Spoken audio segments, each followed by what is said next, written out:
Here's a pitch on the way. He swings and fouls it off, and the man from Walla Walla will take that one home. Swing, there's a drive to left. That one is long gone. Now, I might have been a small part of your life, but you've been a very large part of mine, and it's my privilege and honor to share with you the greatest game of all.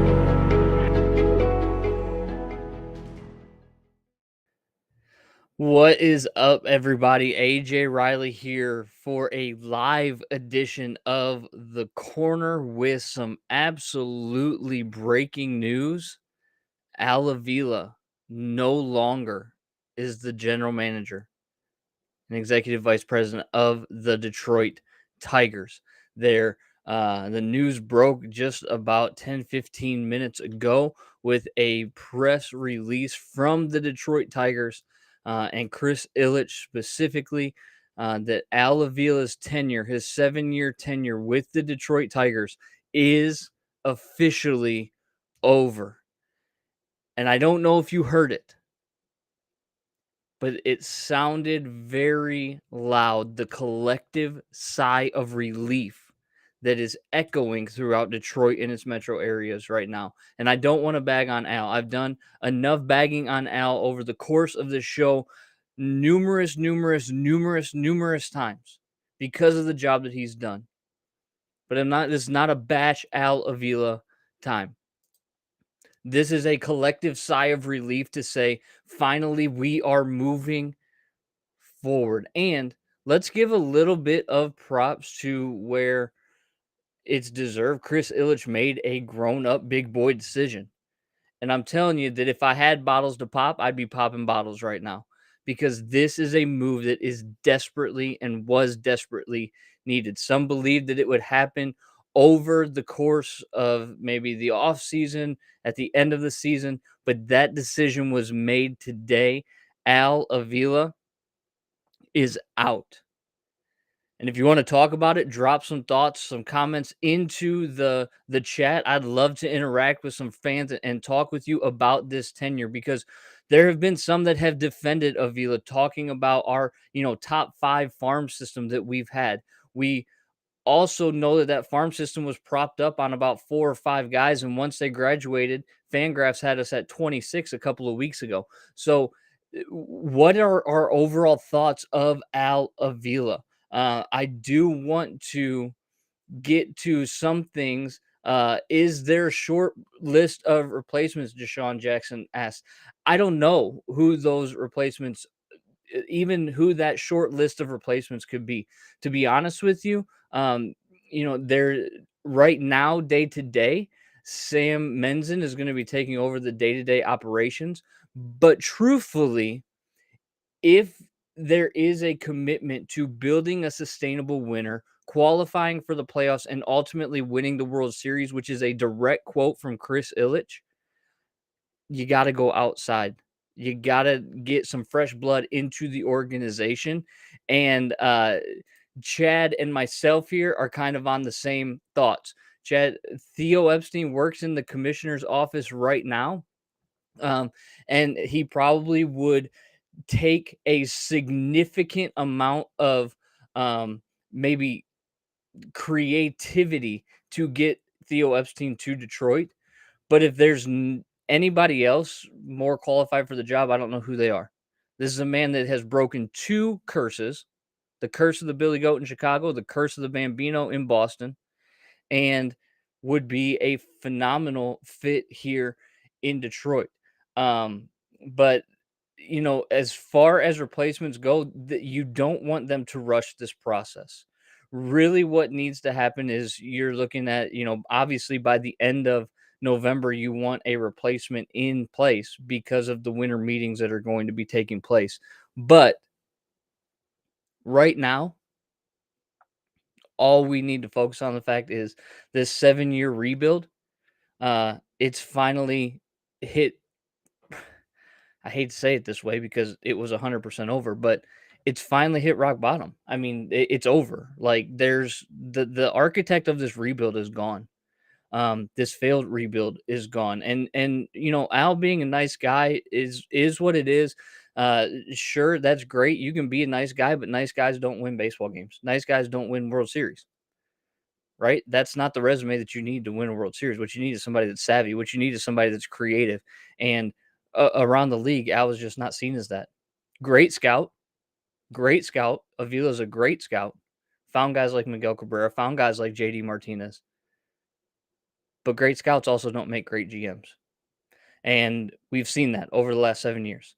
Yes, there was the need to shed contracts. Yes, there was the need to shed money. I get all that. But there's also an imperative to get better. And we just clearly have seen that this team has not gotten better. So, I'm looking here into the comments. Wade right here thanking Chris Ilitch. Yes, I mean, this is truthfully, like, we do have to give props where props are due. And that is, I mean, Chris Ilitch made a good decision. Now, his hand may have been forced a little bit, but I'm not going to speculate on that because the right decision was made. And I'm not going to get out there and be like, oh, well, he didn't have any other choice. It doesn't matter if he didn't have any other choice. He still made the correct decision. And so, yeah, I think it's fantastic and a great way forward. Al Sabari asked this, am I happy? Yeah. I mean, if you can't tell by the pace in which I am talking, I'm ecstatic.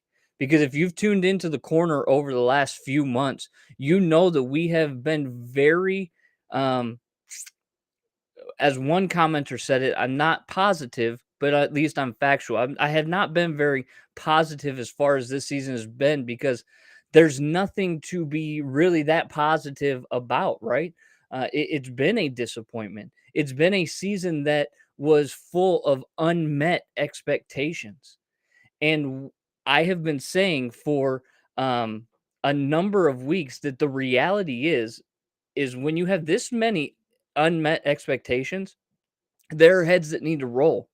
And I'm not talking about minor heads rolling, like optioning underperforming players down to the minor leagues. That's not the shakeup that we're talking about. You want to set an organization on a new path. You want to set them down and say, that didn't work. Let's start over and not keep doing the same things over and over and expecting different results. Then you make a shakeup like this. So yeah, I'm happy. And, Jason, I would agree. Maybe you could have been happy this last weekend with Lou's retirement ceremony. Because I was happy with that too. I was happy when Miggy got his 3,000th hit, but this just hits differently. It just hits differently. Because there was a lot of question marks, right? We knew this team was underperforming. And yeah, they can keep calling people up, right? Kerry Carpenter is going to make his MLB debut today, which let's make something very clear, okay? At 5:15, there's going to be a press conference from Chris Ilitch.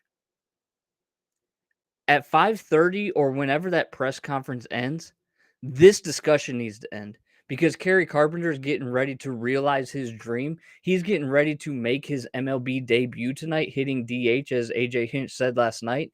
And it cannot be, even though it most likely will be, cannot be overshadowed by this. Okay, let's be very, very clear in that, right? The Al Avila tenure is over. When that press conference ends, it's over.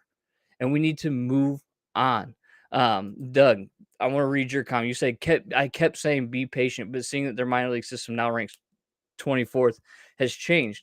Yeah, it's one of those things that when you get into a situation where you've made free agent signings this offseason, you made a really good trade at the time of Austin Meadows, or trading Isaac Paredes for Austin Meadows.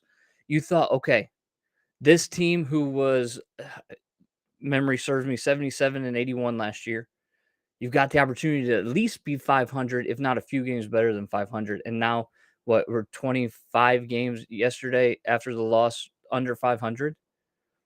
21 and 33 over the first 54 games, 21 and 33 after the second 54 games, which means if that projection holds true, they're going to end up losing 99 games this season. You have these unmet expectations, and we had been patient. We had listened to all the prospects that were going to come up. most of them through the draft. Not a single one of them, except for Candelario and Alex Lang, through the trades that Avila made. And that's truthfully what set this organization back and led to this nearly decades-long rebuild, is you had assets that could have been traded for decent prospects, and the majority of those prospects aren't even scratching the surface of your major league team. When we talk about GMs, we talk about, what are some competencies that we want to see? Well, I think that number one, your competencies, the first two should be your ability to trade and your ability to sign free agents. Third should be your ability to draft. Okay. Because that is how you build successful rosters. We can talk about prospects all we want, but parades are cooler than prospects. And so it's a new chapter. It's a new chapter.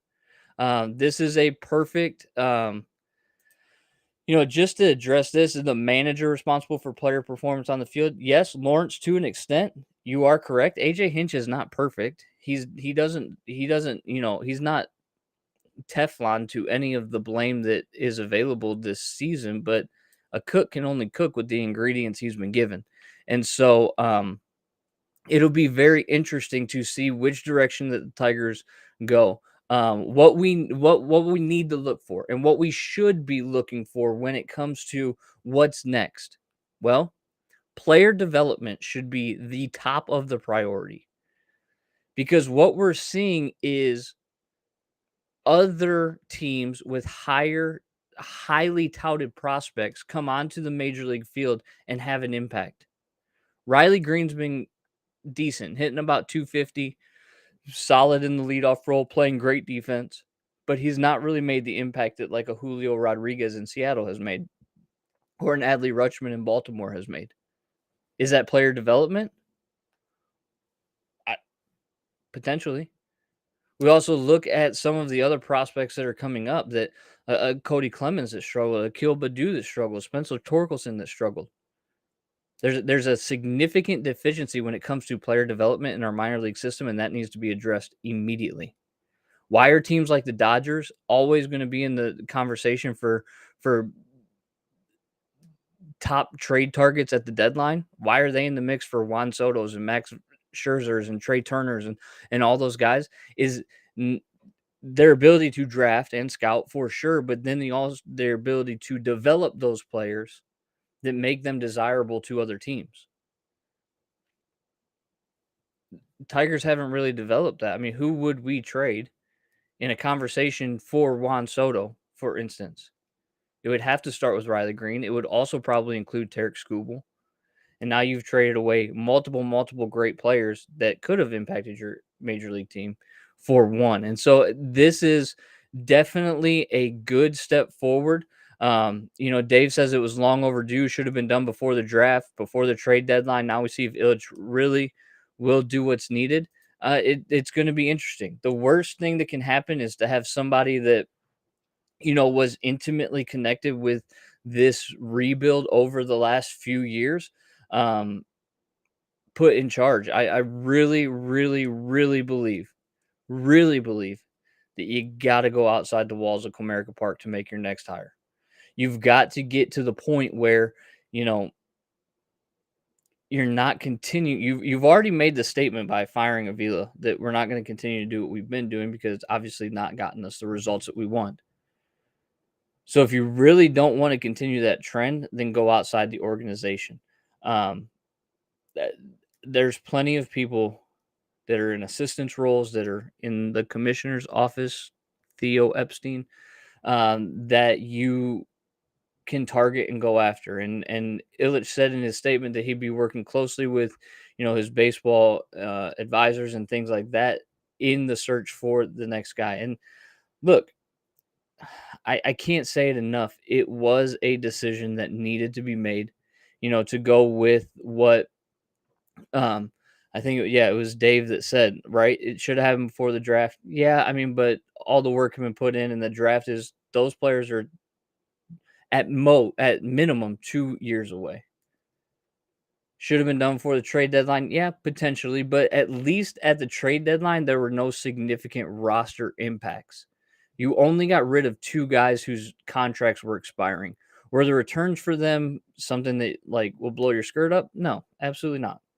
Like, they're probably 2 guys that will not crack an MLB roster, but their organizational depth, which can come in handy in years like 2022. So the trade deadline, I'm not worried about. I'm not upset that it didn't happen before then.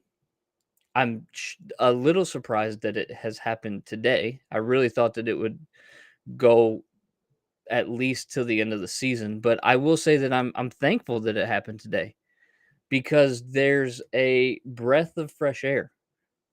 You can go into an off season and wonder, well, what's going to happen? There's all this uncertainty of what's going to happen. But now there's no uncertainty of who's going to be, or if Avila is going to be the GM, I should say it that way. You know, if that's the big question mark heading into the offseason, then that's the headline. Now this headline is gone. Avila's out. Now the search for the new GM starts, and then the winter meetings in December are going to be pivotal. Going to be absolutely pivotal for this rebuild. And if you want to see, you know, they get somebody like a Theo or, you know, maybe some hot rising star in the baseball community to take over that's good with player development or has been around people that are good with player development. You want to see the type of impact they can make? Look at how they trade, look at the free agents that they sign.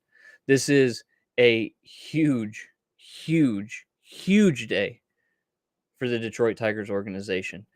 Jason, I think that this is an interesting statement. Need a new hitting coach now. Yeah, you're right. And, you know, I'm pretty good authority. I have an idea that Cool Ball is not going to be around for much longer. I would venture to say that next year there will be a new hitting coach in Detroit as well. But small potatoes as far as what we're talking about today. It ain't, you know, the hitting coach that can worry about itself. Let's worry about getting this new GM in, and let's worry about what they're going to do at the winter meetings, because that is going to be, I cannot stress to you enough how important those winter meetings are going to be for this new GM. It's going to be, words can't describe it, but that's how I'm going to say it. Words cannot describe how important that those winter meetings are going to be. Maybe that means shipping off some valuable assets to get more major league talent. Potentially. But again, prospects are cool. Parades are cooler, to quote Casey Stern, who I love listening to and is such a phenomenal a statement. Karen, I'm going to go ahead and go with a no on this one. New blood, not same thing over and over again.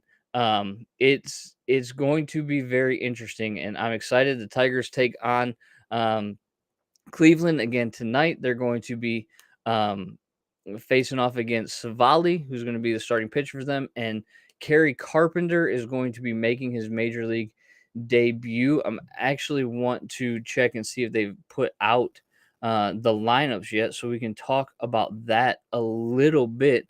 But for those of you that are here, I am so thankful that you're tuning in.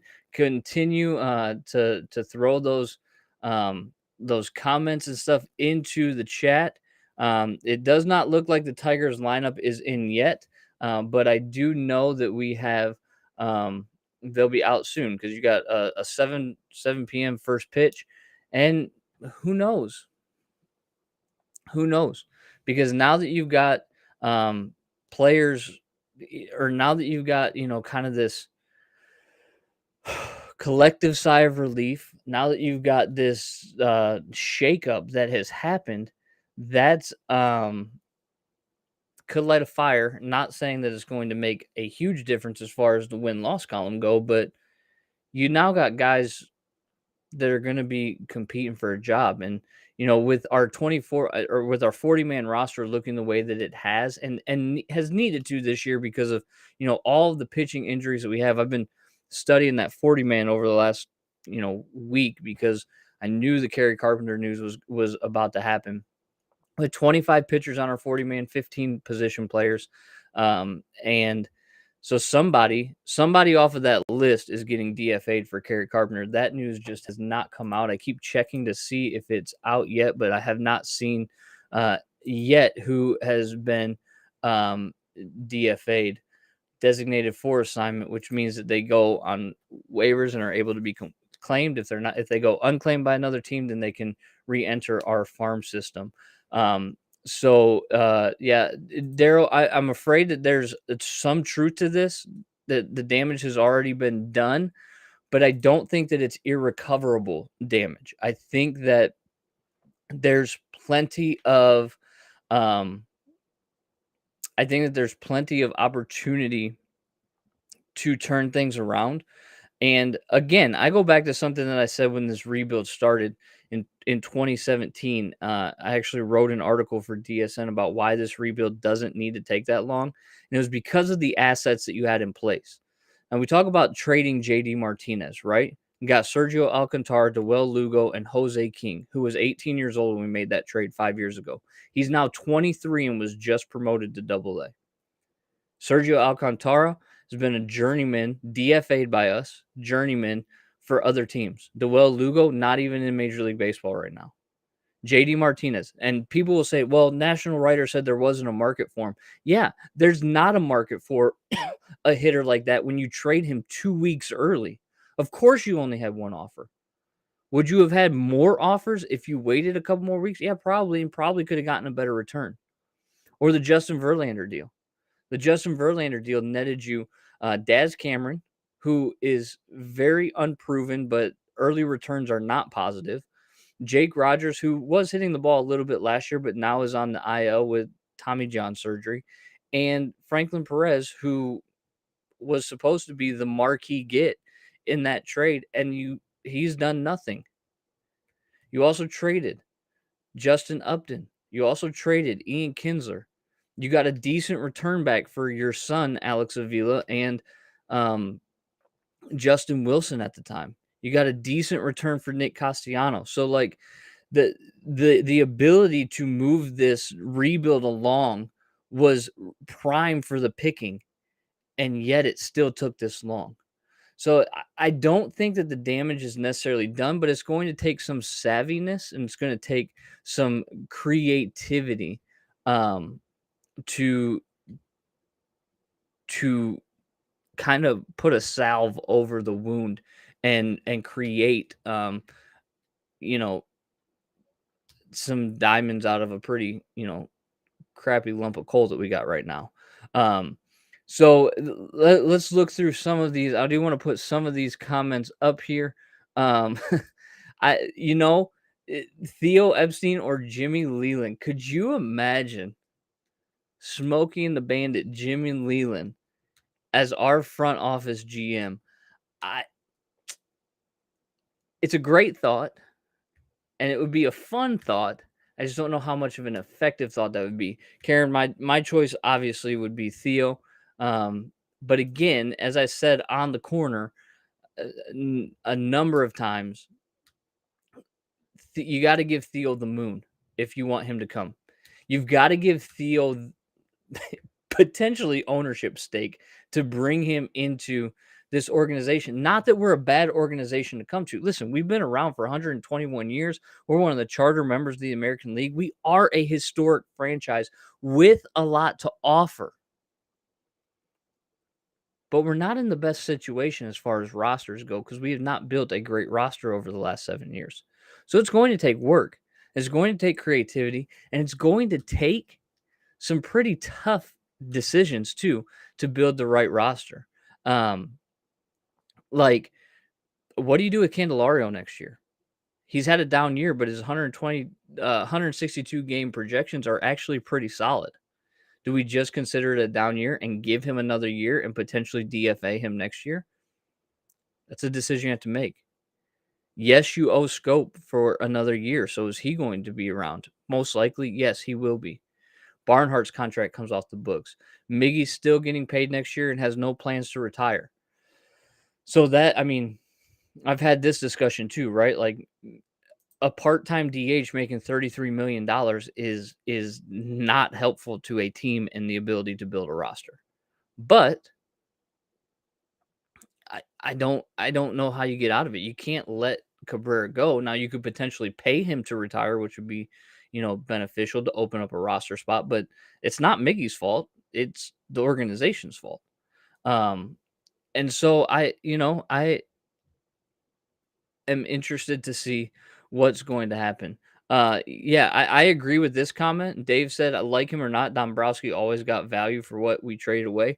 There is truth to that, but there's also another side to that coin, right? Like he mortgaged the future for the present, which again, I go back to my statement that prospects are cool, but parades are cooler, to quote Casey Stern, and I'll keep giving him credit for that. So I get that, and it never fully worked out for Dombrowski, right? World Series appearance in 2006, World Series appearance in 2012, early exits in the playoffs the other years that they made it, but he still gave the fans a winning product and the potential for sustained success had it not been for really the Miguel Cabrera contract, the Victor Martinez contract, and the Jordan Zimmerman contract, which was an Avila signing. However, the directive came from Mr. Ilitch, Mike Ilitch, not Chris Ilitch, to get the best free agent pitcher available. So you can't really throw that blame on Al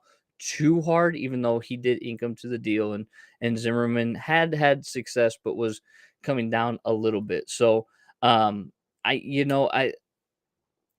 Dombrowski is good, but then also can leave you in a mess, which, he has done. Boston's struggling after he was there.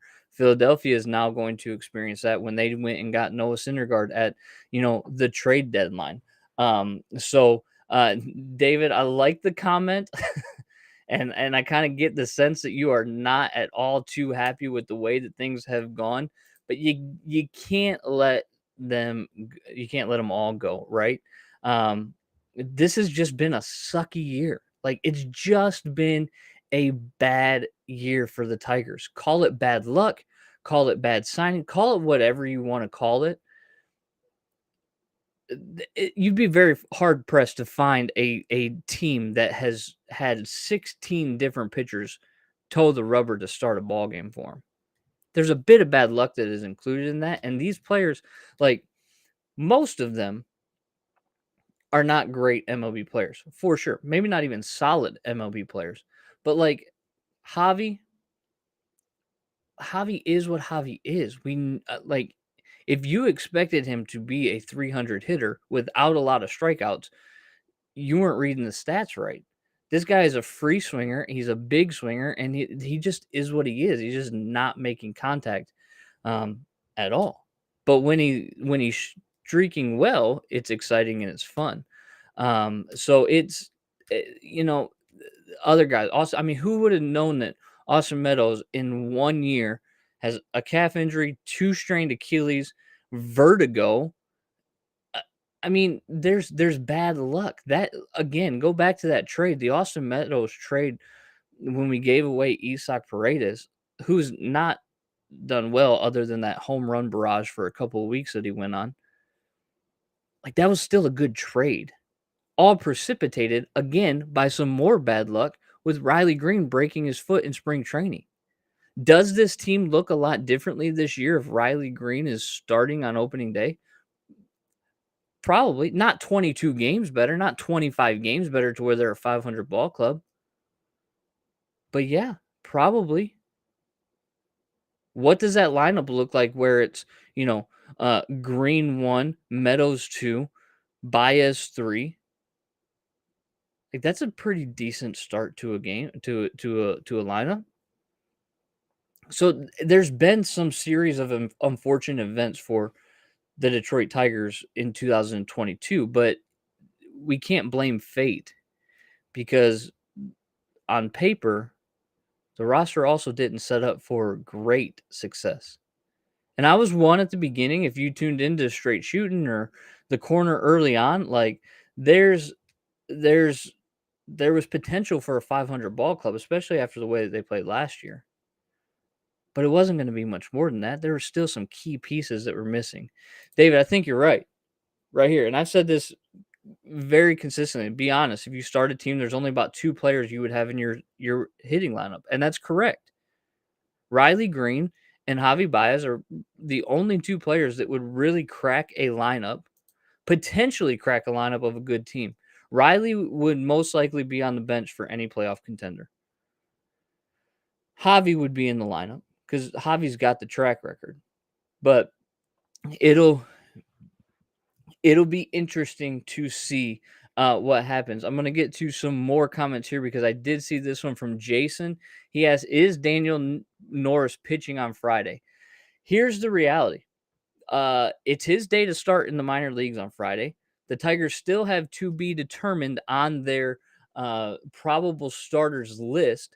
So, yes, it seems like there could be the potential for Daniel Norris to start on Friday. Now, am I saying that he is? No. Because there's things that would have to happen. You, again, would have to designate for assignment somebody. And there's potential names on there. Zach Short is most likely getting DFA'd very quickly. I forget his first name, but he's a third baseman, Davis. He's 25 years old. He's in AAA. Offensive numbers not great. To be honest with you, don't even know why he's on the 40-man to begin with. But that's another name that you could see potentially DFA'd. If you want to DFA a pitcher for a pitcher, which I would suggest given the imbalance of our 40-man, Luis Castillo, who was just called up and made his major league debut, is a prime target for a DFA. I thought for a second that Michael Pineda, given his 1-year contract and things like that, could be a potential for a DFA, but they had him throw a simulated game earlier today, so that most likely is not in the cards. But yeah, I mean, Daniel Norris, old friend, could potentially be starting for the Tigers on Friday, and we will see. So from YouTube, Mancita says Ryan Garco was a good hire, and I hope he gets the gig. Yeah, as long as he has not been inundated with the Avila way. Mancita, we were talking about, going outside the organization a little bit earlier, and I think that that's important. But if it is somebody who's new's got that a little bit better of a grip on the analytical approach to building a team, and listen, analytics, I've done a whole video on it. They're not the end-all statistics, but they are a great predictive measure of how players will project out over a year, 2 years, 3 years, and so on and so forth. If a guy gets a lot of barrels, that's good, right? Us around here at Detroit Sports Nation, Dylan Bear, who runs our Fantasy Factory fantasy sports show, he was talking about Christian Walker from the Arizona Diamondbacks, who's just got an insane barrel percentage, and nobody pursued him at the deadline, which is a little bit crazy, but those analytical stats really will help us. So you want to get somebody that has a good grip on those analytical stats, those predictive measures, to build a team that's suited for, Comerica Park, where you're playing 81 of your games. A high fly ball percentage is not a bat that you want in the lineup. You want a guy that's hitting line drives, because line drives are what are going to win you games in Comerica Park, not high fly ball percentages. I saw this, who we got for Verlander. Yeah, we went through this. We got Daz Cameron, Jake Rogers, and Franklin Perez, none of which were impactful. And you could have, the fact that Kyle Tucker was not involved in that package back for Verlander just shows how much of a waste of a trade that was. Kyle Tucker should have been the premier get back in that. He had MLB experience, and I understand that, okay, you're expecting a longer rebuild, so you don't necessarily want the service time and the arbitration. I understand that, but there was still just this about the return. Here, I Corona from YouTube. I don't know. You're saying Eric Haas ? I'm assuming that you're talking about in the conversation of could they start on a major league team. I think Eric Haas would be a good bench off the bat, or a good bat off the bench, I should say it the right way, for a team. Pretty decent, backup catcher. The defensive metrics are not as staggeringly different as you would expect from Tucker Barnhart, but also has the a ability to be versatile and play the outfield, and is a good right-handed bat. I mean, he's been raking, and I've made the case that he should be our starting catcher and Tucker Barnhart should be the backup. So I don't know. Jones McJones from YouTube. Has anyone told you that you look like a less country Robbie Grossman? No, I can't say that anybody has ever told me that I look like a less country Robbie Grossman. But if you're saying that, I guess one person has. So thanks, I guess. I don't really know, to be honest with you. I've had other comparisons in the past, but I don't know if any of them are actually accurate. So Tim English here asks, do we think we can get Theo Epstein? It depends. I mean, listen, the guy is most likely in line to be the next commissioner of baseball, given that he's in the commissioner's office right now. But how long is Rob the Clown Manfred going to be in that seat? Nobody knows, right? And so it's very difficult to even try to project what it would cost to land somebody like Theo Epstein. I've had some people on Twitter and things suggest that it would take even some kind of ownership stake.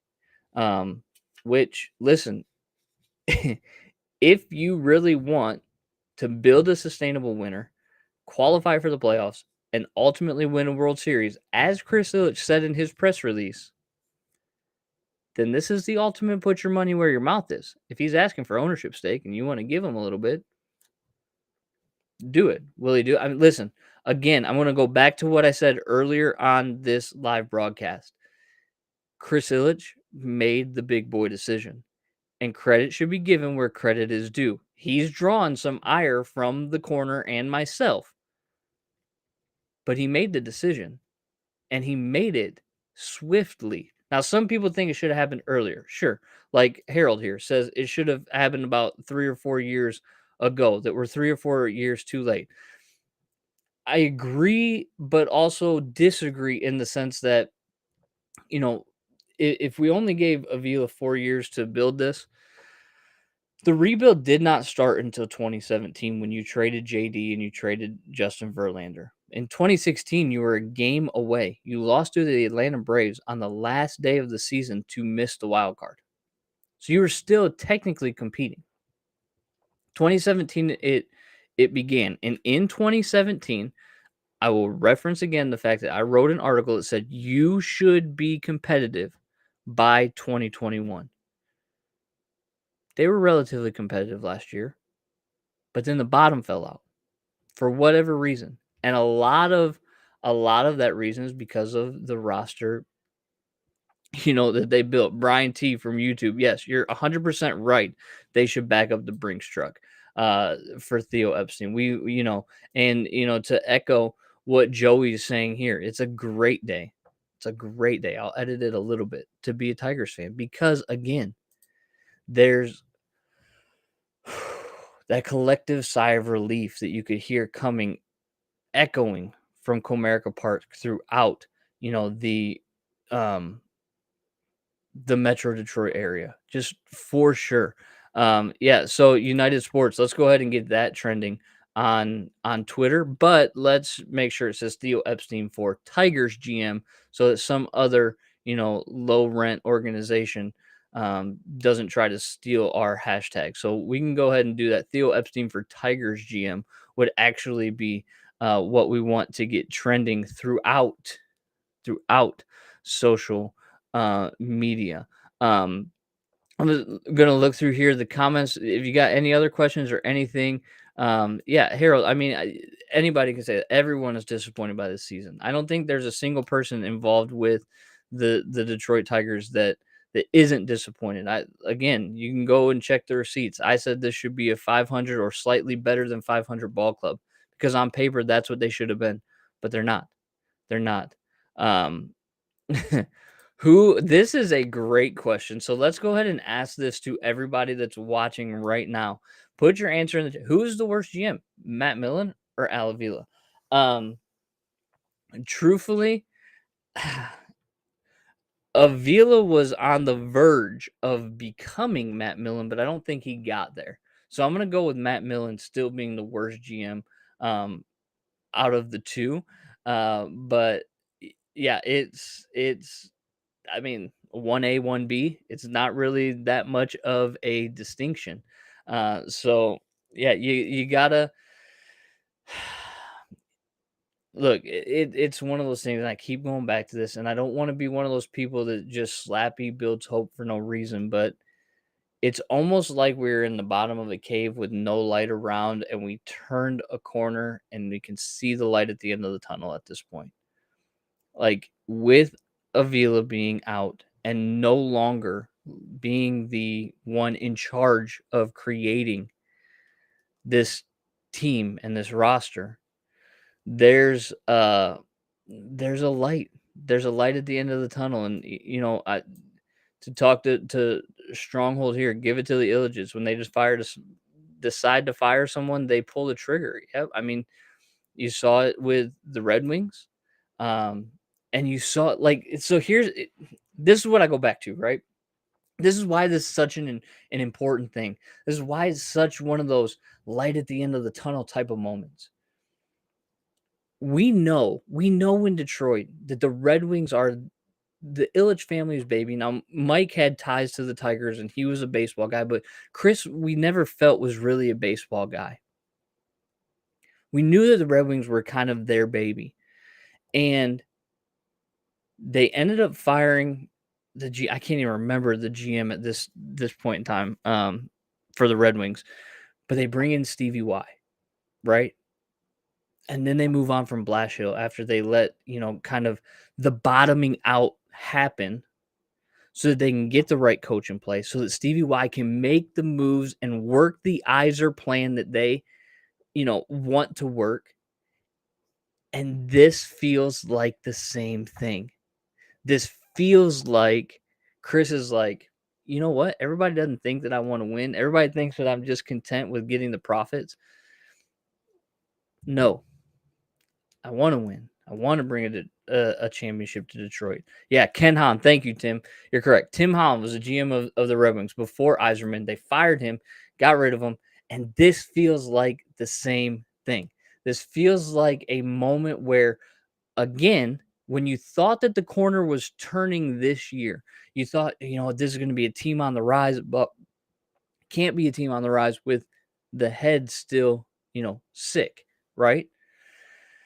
And so they've gone and made the change at the top. And so it feels good. It feels fantastic. It's one of those situations where, again, we're just like, time to move forward. Einstein always defined insanity as continuing to do the same thing over and over and over again and expect different results. And for 7 years, we did the same thing over and over and over again and expected different results. And that's insane. Not any longer. You know why? Because changes come to the Detroit Tigers. Because there's a new GM at the top. There will be a new GM. Let's not put the cart before the horse. There will be a new GM at the top. I hope for the sake of this organization, for the sake of the great fans that got a massive, massive shout out from Sweet Lou Whitaker. I hope everybody caught that ceremony before the game on Saturday, but he looked at those current players and he said, these fans deserve your best because we do. I hope that they get somebody in the right place to lead this franchise. Yeah, Cody, look, that's true. But that crap owner, according to you, made this decision when a few weeks ago, if you remember correctly, He said that he was pleased with the progress. And I feel like there's a little bit of a chess move going on. Maybe Chris Ilitch is smarter than we're giving him credit for. Maybe there's a little bit of a chess move at the beginning of the season when he said the rebuild was 100% over. And as one of my friends said, he was drawing a line in the sand for Avila. And that line was crossed. And Avila is no more. Maybe he was publicly supporting, all while in the back of his mind going, this guy's not going to make it, when he said that he was pleasantly surprised with the progress. Because you know that the moment he said that, and then a couple weeks later, your prized possession, Spencer Torkelson, is optioned down to AAA, that ain't progress. He drew a line in the sand, and there's maybe a little bit of chess going on instead of checkers like Al's been playing for 7 years. Yeah, so, like, United Sports, to talk to you about this, right? He fired him after the trade deadline. You're right. You're saying, what do you mean? What do you mean he fired him after the trade deadline? Yes, you're correct. But here's the deal. There's a little bit of a bigger picture that we got to look at here, right? Somebody also in the comments earlier has said, yeah, but he didn't fire him before the draft. He didn't fire him before the trade deadline. I get it. I 100% get it. You can talk to any of my friends. I was on the boat of just get rid of him. But here's what he also didn't do. You have to imagine that any trade that would have affected this roster beyond this year would have had to have been approved by Chris Ilitch. Did they have a trade for Gregory Soto? Did they have a trade for Andrew Chafin? We don't know. Did Chris not give his stamp of approval and just say, you are only allowed to get rid of expiring contracts? Because as the owner, he has the right to tell that GM, do not affect this roster beyond this year. Stand pat unless you get an offer for Fulmer or Grossman. We don't know because we're not in those meetings. But when you got to the end of the trade deadline and you were sitting there and the Tigers hadn't done anything, you kind of start to wonder, maybe they're standing pat. Is there a bigger move that's going to be more impactful that's about to take place? And guess what? It happened today, August 10th, at about 4:20 p.m. So, yeah, I get it. We can be upset that he fired him after the trade deadline. We for sure can. I get it. That can be frustrating. But even if he would have fired him in June, he wouldn't have found a GM in time to handle the trade deadline and move forward. You got to go through the process the correct way. And now he's given himself time to go through that process. He now has half the month of April. He's got all of September. He's got all of October to properly vet and get the right person in place to build up, give him a month and a half lead time to go into those winter meetings to be effective and put a better product on the field. So I get it. You're like, man, it should have happened before the trade deadline so things could have happened. Yeah, but maybe not. Maybe this year, just as 2022 has been, is just a complete wash. Don't make any significant moves. Don't make any significant changes. Get something for the pieces that you have that are expiring at the end of the year. And look, for Grossman, you got a 20-year-old left-handed pitcher with some upside. For Fulmer, you got a 24-year-old big profiles as a bullpen type guy that could surprise some people. You got something for nothing. But maybe that was the reason why. Oh, Matt. Can we not with this, please? I get it, right? It's funny and it's sarcastic, but no. I do agree with this statement here. Harold Soto is not the answer. Maybe it's set up, but we need a new closer. Yeah, you're right. And Tim, you're correct too. I don't think Fulmer wanted to leave either, but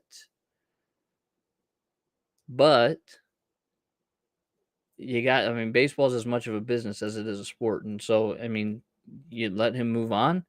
There's always the possibility. And somebody that I know close to the team said if there's anybody that is traded and then re-signed, it's Fulmer. It's not saying that it's going to happen. but there's always that potential. Now, yes, Gene, this is for real. Avila is out. He is no longer the GM of the Detroit Tigers, and it's a good day. Um, yeah. So, Bird, you're right in line with everything that I was just addressing. Right. If he was fired before the deadline, it would have been no different than Al running the deadline.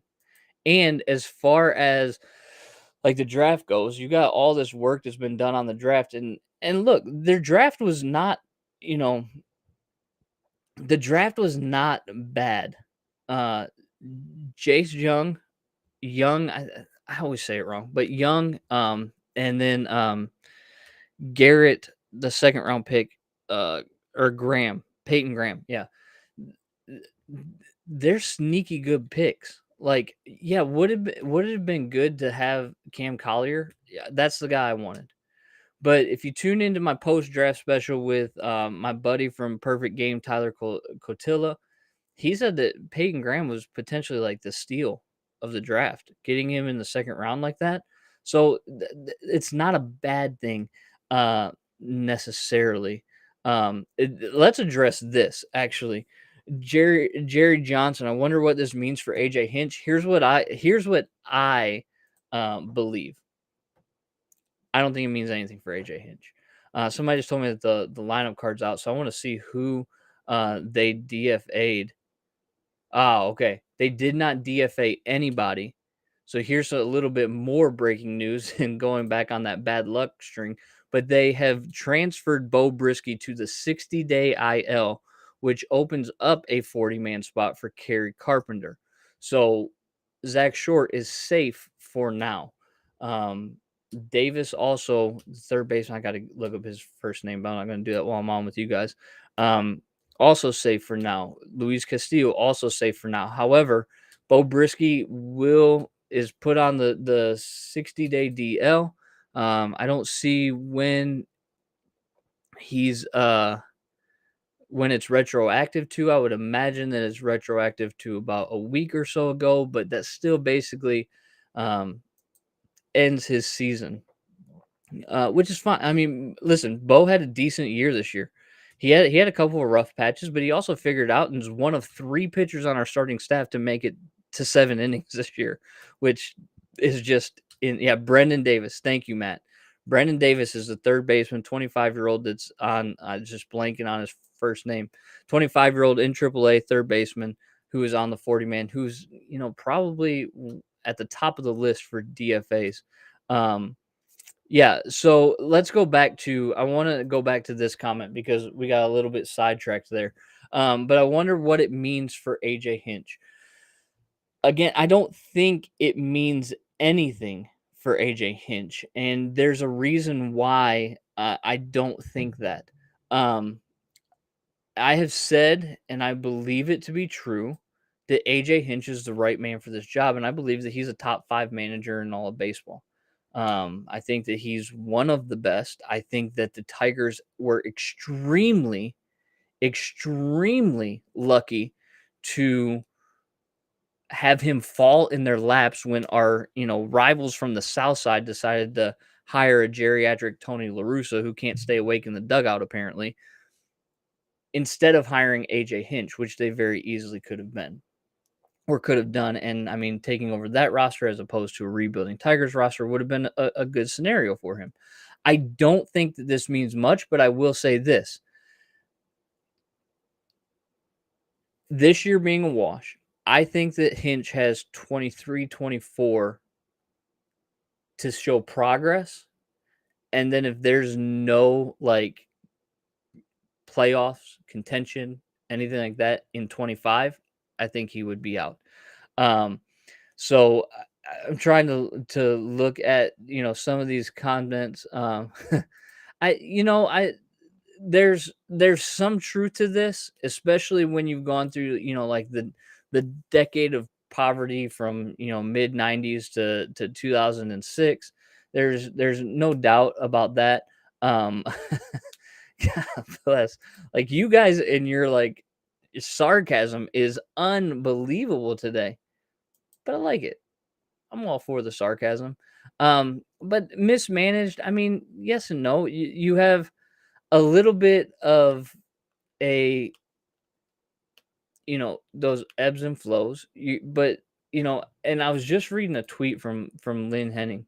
Um, uh, the Tigers GM job is a good one. Ownership, contrary to local lore, is strong and has finances. Ground floor talent is in supply on the pitching side, with some hitters definitely en route. Old, deeply rooted baseball talent that can offer a sharp new GM a long honeymoon. And I'll tell you what, like if they do get a sharp young GM, there's going to be a long leash from fans as far as patience goes, I think, because he's not Al Avila. But it's got to be the right guy. It's absolutely got to be the right guy. Some of you guys in these comments are uh, uh, crazy. Avila couldn't manage a little league team. There maybe, but again, he's not the one managing. He's the one putting the team together. This is interesting, but I don't. You like Gene? Is there a chance AJ will be offered the GM position? No, I don't think there's a chance because no, I wouldn't even go that far to be honest with you. It's one of those situations where you have a guy that he's good in the dugout. Uh, My source close to the team, let me just put it that way, says that he has never seen a clubhouse this respectful of a manager. That these players, including vets like Miguel Cabrera, respect AJ to the nth degree. And I don't think that you can replace that. So if I'm putting on the ownership hat and I'm putting on the Chris Illich hat for a second, um, I know what I have in the clubhouse, and I know that I have somebody who has a proven track record of managing rebuilding clubs. I mean, don't forget, Hinch was with the Astros before they were good, and yeah, scandal aside, let's whatever, right? He paid his dues. It is what it is. You have a guy in the clubhouse that's deeply respected. So get a guy that can put the roster around him for him to gain their trust and put a good product on the field. Lawrence, I get the sense, and you can answer me in the comments, but I get the sense that you are not an AJ Hinch fan at all. Your comments are strictly against Hinch all day today. And, you say they don't play like they respect Hinch, but also he's not the one that's given them their abilities. He's not the one that's brought them on this team. Avila's the one that built this roster and has given the cook the ingredients to cook with. Now, the fact that AJ Hinch got 77 wins out of this team last year is a minor miracle. And again, adding up the bad luck that they've had, the unfortunate circumstances, and the holes in the roster, I mean, can you put 2022 on him? I don't really know. They need another guy like Dombrowski, someone who's not afraid to spend and trade. So that was like that right there was like a positive and a negative comment all at the same time because you called him Dombrowski, Deedon, but also complimented his way of going about building a team. So I don't really know how to handle that comment, even though I agree with you, right? Like you got to build a good team that's full of MLB players. And as we have stated, numerous times already in this hour that we've been on, there's not a lot of MLB talent necessarily on this club right now. Deedon, you are funny though, because you did say this. Popeyes is looking for a new general manager. So I said we weren't going to bash out, but I had to not let that one go. That was a good one. Let's see. Let's see if there's anything else The hitting coach should go. Yeah, we've already addressed that. Most likely there will be a new hitting coach long before next season starts. Yes, this is look, Cody, this is the ultimate goal, right? This is, you want to take the approach of the Dodgers. You want to take the approach of the Yankees and the Astros. But what that hinges on is your player development. All those top prospects that the Dodgers have, it's not all through the draft. It's through developing those players and making those players desirable to other clubs that you can make trades for proven MLB talent. That is the key. You want to build a team that can make a run for years to come. What was the downfall of the Tigers? I mean, you think about the Tigers, right? And the way that Dombrowski built that team, they were competing in 2006 all the way through 2016. That's a decade. It's a long, sustained period of competitiveness. Did they make the playoffs every year? No, they didn't. Okay, I'll grant you that. But they were competitive. Should have made the playoffs. Was it 07 when Brandon Inge got hit on that play and it was game 163 against the Minnesota Twins? That is, I mean, we're talking about a decade of sustained baseball success.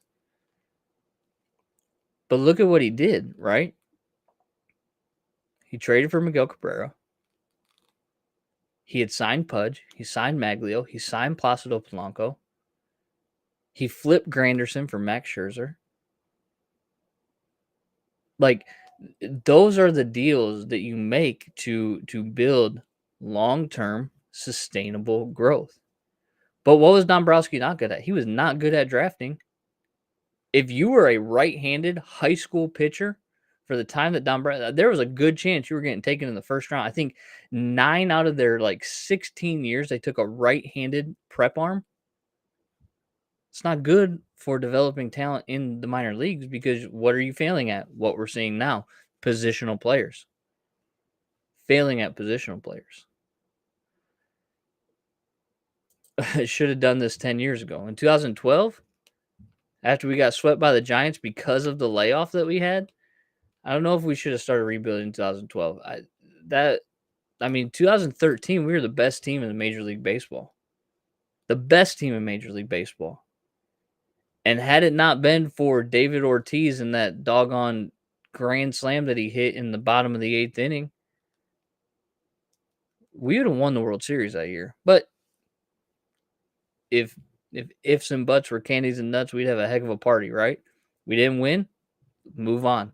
2014, we get swept by the Baltimore Orioles, and the downslide begins. Yeah, Cody, that series definitely hurt. Let's see this right here. Which current players' futures in a Tigers jersey are in jeopardy under future management? Oh, man. Let's see. Let's try to name off all of them. Actually, I'm going to keep that up right here so we can focus on it. Candelario would definitely be a name that's at the top of the list. I don't think that Miggy's future, I mean, there's nothing you can do with Miggy. You can DFA him, but you're not going to do that. There would be a riot if you did something like that, and it just would not go well for your future signing of stars. Like, you got to think big picture, right? If you were to do something underhanded to Miguel Cabrera, why would anybody else want to come and spend their time in their career with you? This is a guy that's been in since 2008, I think is when we made that deal for him. Why would anybody want to come and spend their career if that's how you treat them? So how you go about handling this Miggy situation, and again, the contract is not Miguel Cabrera's fault. The fact that he got that contract is the Tigers' fault. So Miggy will be around next year. Now, do they pay him to be an overpaid consultant for a year? Maybe.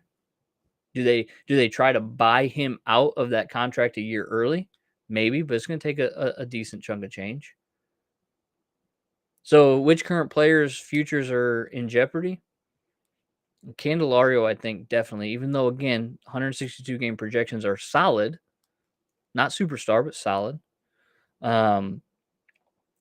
You look at players like Victor Reyes, you look at players like Willie Castro. Those players are most likely, they're farther down the list. I think Green is safe. Meadows is safe because of the proven track record. Badu will most likely be in AAA next year, where he should have been all this year. Scope, I mean, you're paying him $7.5 million next year.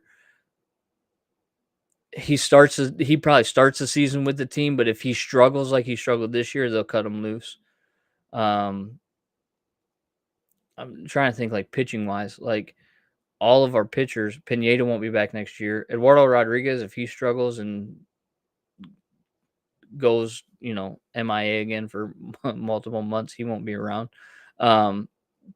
So we'll see. Yeah, we'll see what Carpenter does tonight. Green, Torkelson. I mean, Clemens will most likely be in AAA, might be a bench player. Harold Castro hits the ball. I mean, does he hit the ball hard? Not necessarily, but like Castro's a good bat to have in the lineup. So you really don't want to see his tenure with the Tigers, and he's versatile, right? He can play multiple positions. Castro's definitely a guy that'll be around. You could potentially see a Jonathan Scope traded, as David said, like give him to another team for free. Potentially. I mean, he was a name that was tossed around at the trade deadline. When this is the point, right, Gene? When they did not let Chris or Al speak at Lou's ceremony, you kind of got the feeling like, number one, props to them for not taking attention away from, arguably the greatest Tiger of the last generation. The greatest snub for the Hall of Fame that I think there has ever been. But yeah, they didn't. It was a bit odd though, right? They're sitting up there, but they ain't saying nothing. So it's going to be interesting. Gregory Soto is not a name that's going to be. I mean, Gregory Soto is going to be around. He'll be around, and the reason why he'll be around is he's got 3 years of control left. He's a left-handed pitcher that throws 100 miles an hour. Can't throw it accurately, as we saw in the Tampa Bay series, but there's people that fall in love with that kind of stuff and think that they can fix it. So there's still value there, but there's less value as a closer. This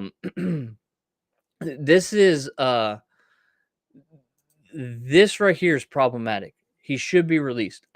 Listen, if there's a way to void that contract when he's been MIA, yeah, that would have been the time to do it. But he's been making rehab starts and will be back at some point towards the end of August, I believe, is what they are saying. However, if you release him, his contract's guaranteed. So that's the tricky thing with baseball money and guaranteed money and all that kind of stuff, is like it's guaranteed money.